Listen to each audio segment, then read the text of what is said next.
Welcome to the final edition of our lesson Francis Bacon's of Studies. Francis Bacon's of Studies. So please open at page number 3 of your textbook, and we have almost one page of the lesson. So I think we dealt with introduction, the purpose of studies, etc. in our previous classes, and now I am going to I would like to say or discuss the summary of the lesson. And for future learners also, I would like to explain a little bit, use a little bit mother tongue, so that you can understand the lesson completely and able to write answers from the examination point of view. Okay, my dear students. So here in the first lesson, the introduction is talking about the text. It is general. And why books are to be read. That is the main purpose. So here in the text, some questions are asked. How many of you have the habit of reading books? మనం చూస్తూ ఉంటాం. We have in Krishnarapalam, we have very good library, and every Saturday we used to go and refer to so many books, and nowadays this is slowly decreasing. అంటే పుస్తకం చదవడం అనేది బాగా తగ్గిపోతోంది. కాబట్టి వీటిని పుస్తకాలని బాగా చదవాలి అనేది ఈ ఆథర్ యొక్క ఉద్దేశం. Do you know there are lot of benefits of studies? పుస్తకాలు చదవడం వలన so many benefits, చాలా లాభాలు ఉన్నాయి.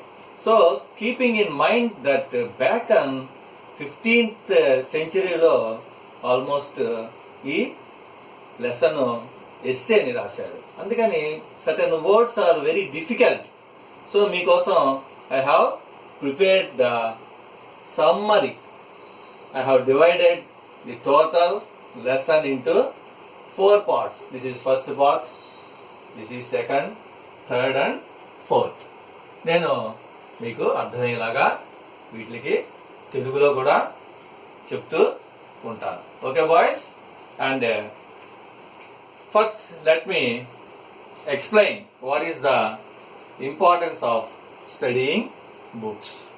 4 purposes, mainly 4 purposes. 4 లక్ష్యాలు ఉన్నాయి. We can spend time in studies for enjoyment, for communication and for dealing problems in life. అంటే ఏంటి? మనం ప్రాబ్లమ్స్ని డీల్ చేయడానికి, ఎంజాయ్మెంట్కి, కమ్యూనికేషన్కి. ఐ థింక్ అంతకుముందు మనం వీడియోలో దీని గురించి చెప్పుకున్నాం. ఇది మనం చదవాలని బేకన్ యొక్క ఉద్దేశం. సెకండ్ వన్, చాలా చక్కని సజెషను. ఎప్పుడు పుస్తకాలు పురుగులాగా నైట్ లైక్ ఏ బుక్ వామ్ అలా ఉండకూడదని బేకన్ చెప్పారు. ఎన్ని పుస్తకాలు చదవమండం, ఇవన్నీ నాలెడ్జ్ని ఇంప్రూవ్ చేసుకోవడం మనకి it is very very useful, అవసరమే. కానీ ఎప్పుడు పుస్తకాల్లో చదివితే ఏమవుతుంది? ప్రాక్టికల్గా మన లైఫ్లో వచ్చే ప్రాబ్లమ్స్ని కానీ, ప్రాబ్లమ్స్లో ఎలాంటి మనం వాటిని ఫేస్ చేసే సిచ్యువేషన్స్ని ఎలాగా ట్యాకిల్ చేయాలనేది మనిషికి తెలియదు. ఒక రకమైన స్లాత్ అన్నాడు. Too much reading is not at all suggested. Sloth అనే వర్డ్ వాడతారు, అంటే లేజినెస్. ఎప్పుడు ఈ లిటరేచర్ పుస్తకాలు పట్టుకుని ఎప్పుడు చదువుకునే వాళ్ళకి ఏమవుతుంది, కొంతమంది అంటూ ఉంటారు అన్నమాట, కొద్దిగా ఈ లిటరేచర్ చదివే వాళ్ళకి కొద్దిగా బద్ధకం, లేజినెస్ ఉంటుంది అని అంటూ ఉంటారు. I don't know how far it is true, but అంటూ ఉంటారు కొంతమంది. It develops laziness and does not give us practical applications of life. So ఏదైనా ప్రాబ్లం వస్తే పుస్తకం తీసి చదువుకుంటూ కూర్చుంటాడు తప్ప ప్రాబ్లమ్స్ ని ఫేస్ చేసే ప్రాక్టికల్ వేస్ లోకి వెళ్ళడు అని చెప్పి అంటూ ఉంటారు. సో ఇది కూడా మనకి తర్వాత లెసన్స్ లోను మనకి కొంతమంది పోయట్స్ దీన్ని కూడా చెప్పారన్నమాట, పోయమ్స్ లో నేచర్కి వెళ్ళి నేర్చుకోవాలి అని. ఓకే, అది వేరే విషయం. మూడోది ఎక్సలెంట్ అనమాట. థర్డ్ చూడండి, నేను ఈ ఆస్టరిస్క్ మార్క్స్ పెట్టాను, ఫోర్త్ కూడా పెట్టాను. రెండు కూడా frequently quoted ones from Bacon, చాలా ఫ్రీక్వెంట్ గా ఇది వాడుతూ ఉంటారు. రీడింగ్ మేక్స్ అన్నాను ఇక్కడ. ఓకే, టెక్స్ట్ బుక్ లో నేను చదువుతాను. మేకెత్ అంటారు వాళ్ళు, డాట్ అంటారు, ఇలాంటి ఆర్కియాక్ అంటారు, అంటే ప్రాచీన కాలంలో వాడిన పదాలు అవి. ఇప్పుడు వాటిని ఎవరు వాడడం లేదు. సో మీ కన్వీనియన్స్ కోసం ఇలా రాశాను. Reading makes a full man. Reading అనేది చదవడం వలన మనం ఫుల్ మ్యాన్ గా మారుతాం. స్పీకింగ్ ఏ రెడీ మ్యాన్. స్పీకింగ్ అంటే ఏంటి? Ready man. రెడీగా మనం ఇన్ఫర్మేషన్ ని చక్కగా ఇవ్వచ్చు అవతల వాళ్ళకి. ఎంత బాగా చదివితే టక టక టక టక వాటికి ఆన్సర్స్ మనం ఇచ్చుకుంటూ వెళ్తాం అనమాట రెడీగా. బా ఎంత స్కాలర్ రా, అన్ని ఆయనకి బ్రహ్మాండంగా మైండ్ లో ఉన్నాయి, ఎప్పుడు కావాలంటే అప్పుడు ప్రొడ్యూస్ చేసేస్తున్నాడు అని ఇన్ఫర్మేషన్ అని అందరూ అంటారు. చదవడం వల్ల నాది ఒకటి బాగా డెవలప్ అవుతుంది. అయితే ఈ మూడిట్లోనూ కూడా final the writing. Writing makes an exact man. Writing బాగా పుస్తకాలు చదివిన వాళ్ళు మంచి స్పీకర్స్ అవుతారు. అంటే రీడింగ్ కనుక స్పీకింగ్ కనుక బాగా తెలిస్తే మంచి స్పీకర్స్ అవుతారు, ఆరేటర్స్ అవుతారు. ఆరేటర్స్ అంటే ఏ టాపిక్ మీద అయినా సరే మాట్లాడగలిగిన వాళ్ళు. రాధాకృష్ణన్, స్వామి వివేకానంద ఎక్సలెంట్ ఆరేటర్స్ అన్నమాట వాళ్ళు. దేనికైనా మాట్లాడతారు. ఇంకా రైటింగ్ బాగా రాసిన వాళ్ళు ఏం చేస్తారు? వచ్చిన వాళ్ళు చక్కని నావెల్స్ రాస్తుంటారు, అద్భుతమైన నావెల్స్ ని చక్కగా రాస్తారు. అందుకని ఈ మూడు, reading, speaking and writing, these are the 3 important skills. మన ఇంగ్లీష్ లో అయితే లిజనింగ్ కూడా ఉంది. లిజనింగ్ కూడా ఇప్పుడు చాలా మంది చాలా ఇంపార్టెంట్ అని అంటున్నారు. అంటే ఎంత బాగా మనం శ్రద్ధగా కనుక వింటే అంత బాగా మనం మాట్లాడగలుగుతాము. శ్రద్ధగా వినడం, శ్రద్ధగా వినదాన్ని మనం మైండ్ లోకి ఎక్కించుకుని దాన్ని చక్కగా అవసరమైనప్పుడు ఉపయోగించుకోవడం వలన స్పీకింగ్ స్కిల్ కూడా డెవలప్ అవుతుంది. కాబట్టి ఈ 15th సెంచరీలోనే ఈ బేకన్ గారు ఈ స్కిల్స్ గురించి చెప్పాడు. అందుకని ఇదొక ఇంపార్టెంట్ మెసేజ్ ఆయన ఇచ్చింది. ఇంకా 4th one very very important. అసలు బుక్స్ ని అప్పట్లోనే ఆయన చక్కగా కేటగరైజ్ చేశాడు. అసలు బుక్స్ ఎలాగుంటాయి, ఎలా చదవాలి, వాటిని ఏ పుస్తకాలని ఏ విధంగా చదవాలి. What to be read, some books are to be tasted. కొన్ని పుస్తకాలంట రుచి చూడాలి, జస్ట్ టేస్ట్ చేయాలి. అదంటే ఏంటి? I will explain to you what is this. Others to be swallowed అంటే మింగేయాలి. Just like we swallow a pill, a medicine tablet, just like we have to swallow it. ఏమిటో అనేది నేను చెప్తాను. అండ్ ఏ ఫ్యూ అంటే కొద్ది పుస్తకాలు మాత్రమే. వీటిని to be chewed and digested, వాటిని బాగా నవలాలి. ఎలా అయితే మనం వి చ్యూ ఫుడ్, అలాగే మనం ఈ పుస్తకాలని బాగా చదివి ఏం చేయాలి? అరిగించుకోవడం అంటే ఏమిటి?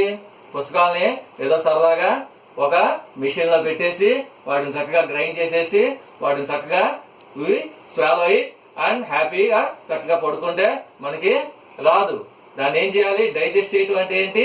ఆ రైటరు ఎందుకని ఆ పదం వాడాడు, ఎందుకని అంతటి అద్భుతమైనది రాశాడు అనేది మనం పదే దాని గురించి ఆలోచించి దాన్ని కనుక how to read a book అని చెప్పి ఉంది. అది కూడా నేను వీడియోస్ చేస్తాను, చాలా ఇంట్రెస్టింగ్ అసలు మీకు బాగుంటుంది అది పిల్లలకి.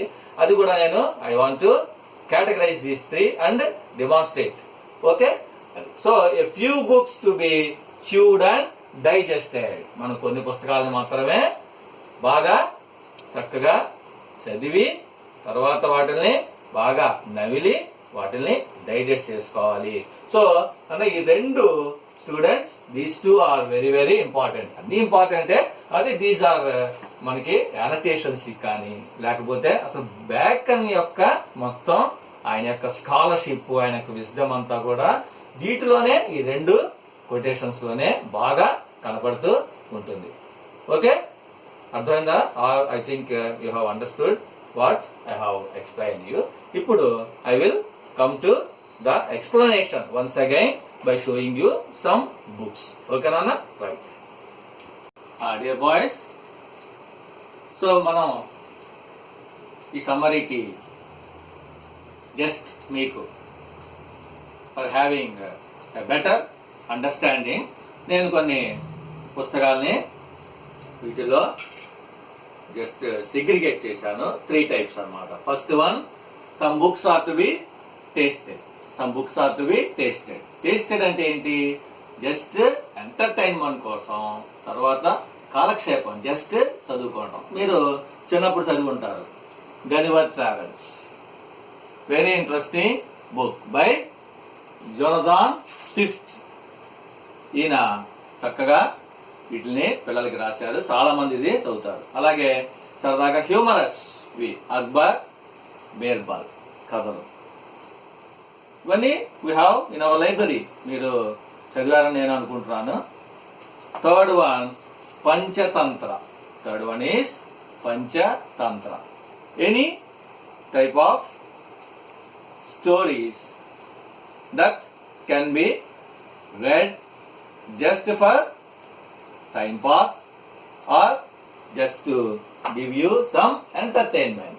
So these books are to be just tasted. వీటిని సీరియస్ గా మనం ఏమి గుర్తుంచుకొని విపరీతంగా వీటి మీద మనం ఏమి రీసెర్చ్ స్టడీ లాంటివి ఏమి చేయగలం. So this is first category.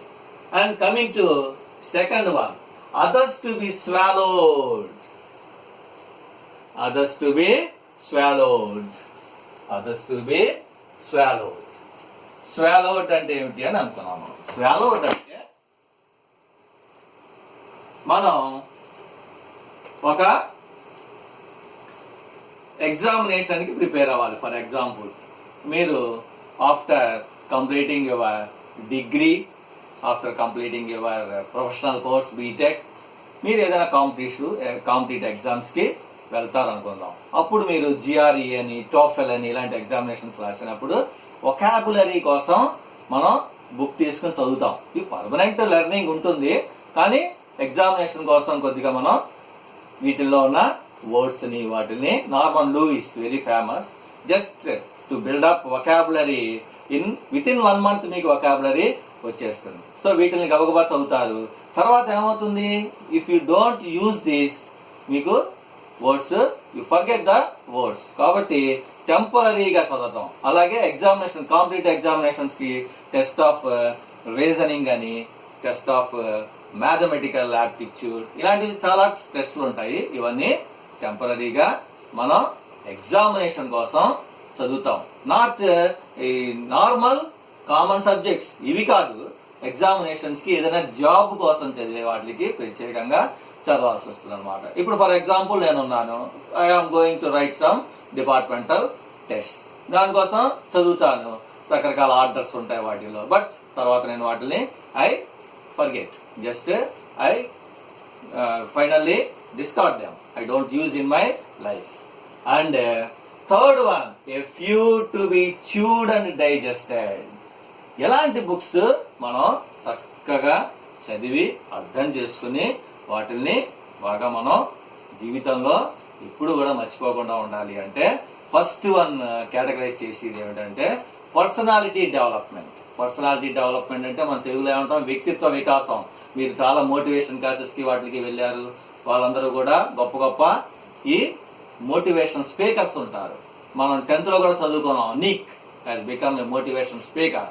ఇలాగా గొప్ప గొప్ప వాళ్ళందరూ కూడా మోటివేషన్ స్పీచ్లు ఇస్తూ ఉంటారు. అవి మనం జీవితంలో ఎప్పుడైనా కష్టాలు వచ్చినప్పుడు లేదా మంచి ర్యాంక్స్ సాధించాలన్నప్పుడు ఇవన్నీ కూడా we get inspired by those speeches. First ప్రపంచంలో ఇప్పటి వరకు గ్రేటెస్ట్ మోటివేషన్ స్పీకర్ ఎవరు ఉన్నారు అంటే is the greatest, Swami Vivekananda.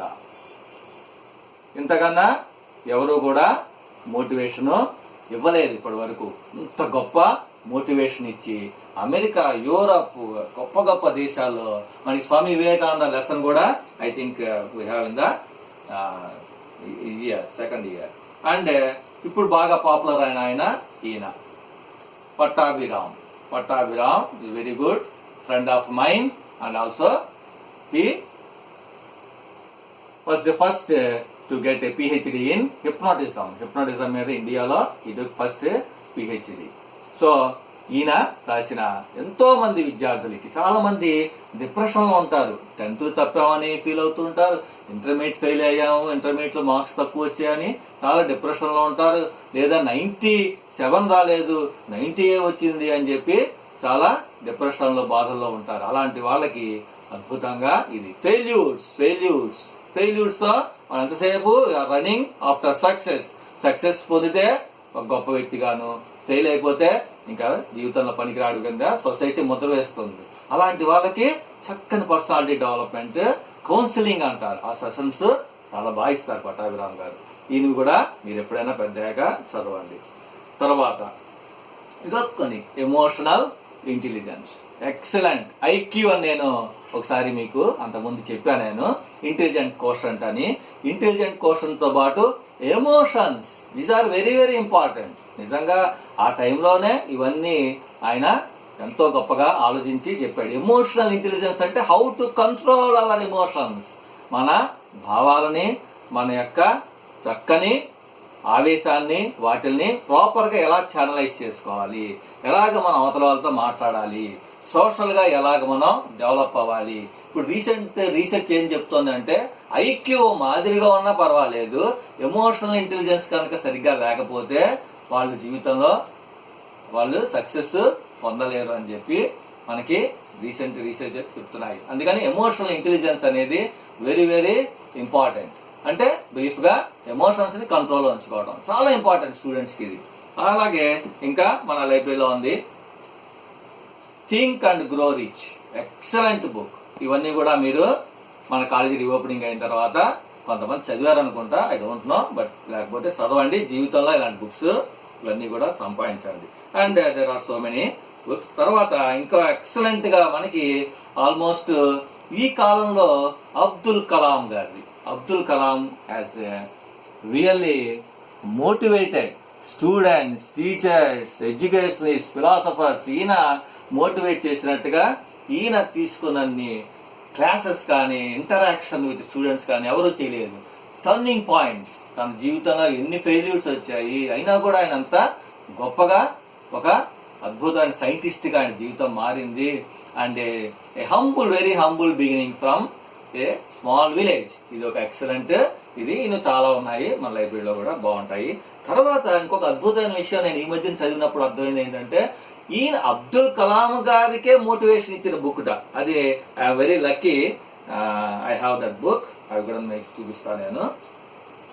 Light from many lamps by Watson. Light from many lamps, excellent book.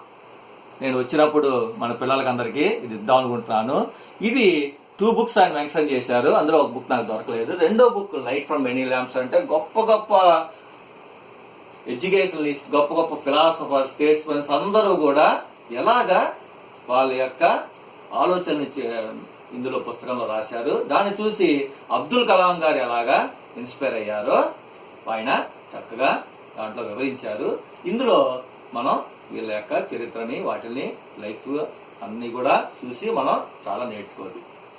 So this and మరి మనం 4th కేటగరైజ్ చేసుకున్నాను నేను సరదాగా. ఫోర్త్ వన్ అంటే జీవితంలో మనం అనుకోకుండా ఏదో ఒక దాంట్లో ఒక ధర్మాన్ని ఆచరిస్తూ ఉంటాం. హిందూస్, తర్వాత ముస్లిమ్స్, తర్వాత క్రిస్టియన్స్. కాబట్టి క్రిస్టియన్స్ జీవితాంతము ఎప్పుడు మర్చిపోకుండా మనని ఎప్పుడైనా సరే భగవంతుడిని, వాళ్ళని, వీటి గురించి రిలీజియస్ పీపుల్ ఎప్పుడు చదవాల్సిన బుక్ ఏంటన్నా, దిస్ ఈస్ కాల్డ్ హోలీ. వీటిని ఏమంటారు? These are not ordinary books. వీటిని స్క్రిప్చర్స్ అంటారు. అంటే డివైన్, ఒక దేవుడి నుంచి డైరెక్ట్ గా చెప్పిన ఇది.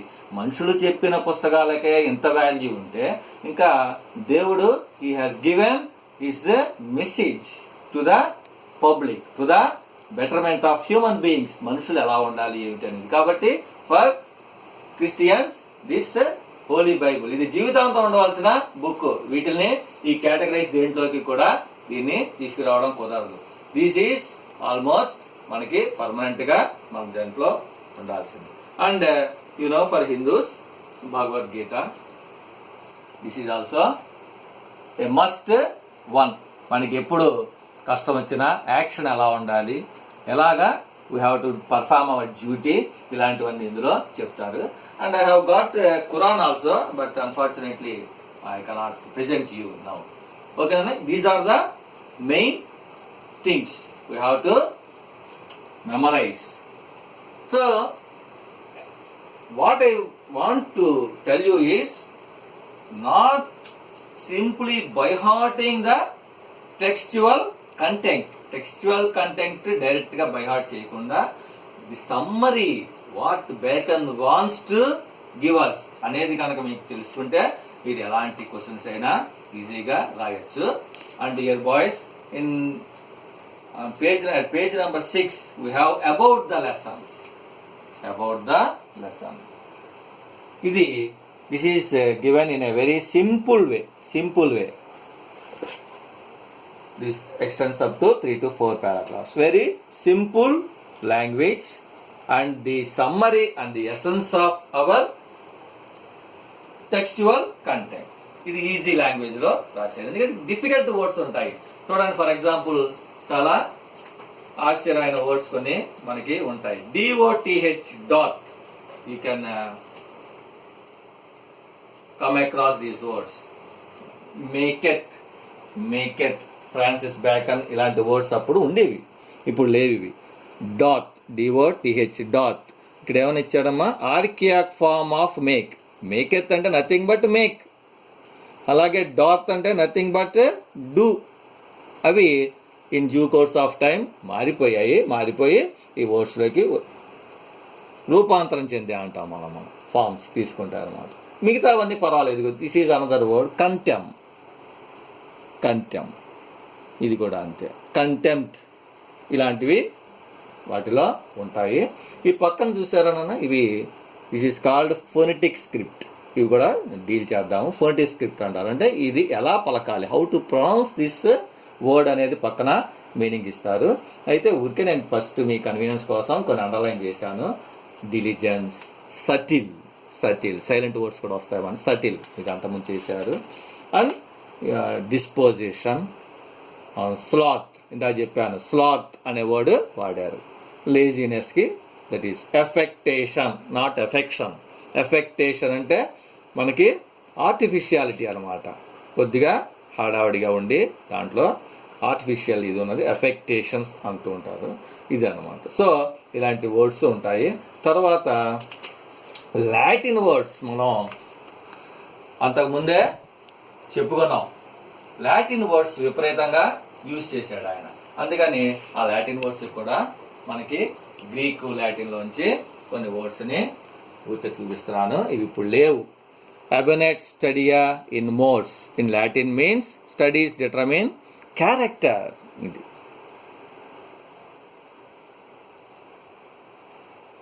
Hair splitters, దానికి simini suctors, splitters of cumin, hair splitters అని చెప్పారు. అంటే మనకి చాలా ఆ భాష లాటిన్ గ్రీకులో ఎంత బ్యాకన్కి కమాండ్ ఉందో మనకి తెలుస్తుంది. Okay, easy. And finally we have at page number 8 we have some certain questions and we have annotations. This I am going to explain you again in detail in my 4th video. And for your convenience I have written important questions on the blackboard. Page number 8. These are available at page number 8. What according to Bacon is the theme of studies? Theme, summary. This is very important. This first question is important. ఈ question కనుక మనం answer చేస్తే అన్ని దాని యొక్క summary మొత్తం రాసేయచ్చు. ఎందుకంటే theme, అసలు స్టడీస్ గురించి what you have learned from the lesson. First one, what did Bacon in the line some books ought to be? Already నేను చెప్పాను. ఇది వెరీ వెరీ ఇంపార్టెంట్. ఈ క్వశ్చన్ మీకు యానిటేషన్ గా వస్తుంది, లేకపోతే యాజ్ ఏ క్వశ్చన్ కూడా అడుగుతారు. అలాగే 4th వన్ నేను నెక్స్ట్ వీడియోలో డీల్ చేస్తాను. ఇది very interesting. So how do studies cure the diseases of the mind, not the body, of the mind. మానసిక సైకలాజికల్ ప్రాబ్లమ్స్ కూడా మన ఈ సబ్జెక్ట్స్ మనకి చేస్తాయట. సో అటు బ్రీఫ్ గా చెప్పాలి అంటే, ఫర్ ఎగ్జాంపుల్ లా చదివారు అనుకోండి, లా కోర్స్ తీసుకుంటే ఇట్ ఇంప్రూవ్స్ మెమరీ. ఫిలాసఫీ తత్వవేత్తలు, ఫిలాసఫర్స్, అవి చదవడం వలన మనకి ఏమవుతుంది, చక్కని ఒక స్కాలర్షిప్, విజ్డమ్ వస్తుంది అన్నమాట. విజ్డమ్ అంటే మనకి జ్ఞానము, నాలెడ్జ్, విజ్ఞానము, విజ్డమ్ వస్తుంది. అలాగే మ్యాథమెటిక్స్ బాగా చేసే వాళ్ళకి రెడీనెస్ వస్తుంది, యాక్యురసీ, రెడీనెస్ వస్తుంది. అలాగే పొయిట్రీ, లిటరేచర్ చదివే వాళ్ళకి ఏమవుతుంది, చక్కని ఈస్థెటిక్ సెన్స్ అన్నాను, అంటే చక్కని మనకి ఏదైనా ఒక అందమైన దృశ్యాన్ని చేయడానికి ఉపయోగపడుతుంది. Okay boys, thank you. అలాగే annotations first one, third one, 4th one ఇట్లా కూడా టెక్స్ట్ బుక్ లో ఉన్నాయి. ఇవి నేను మళ్ళీ 4th వీడియోలో డీల్ చేస్తాను. Okay, thank you. I think you have understood my lesson. Thank you.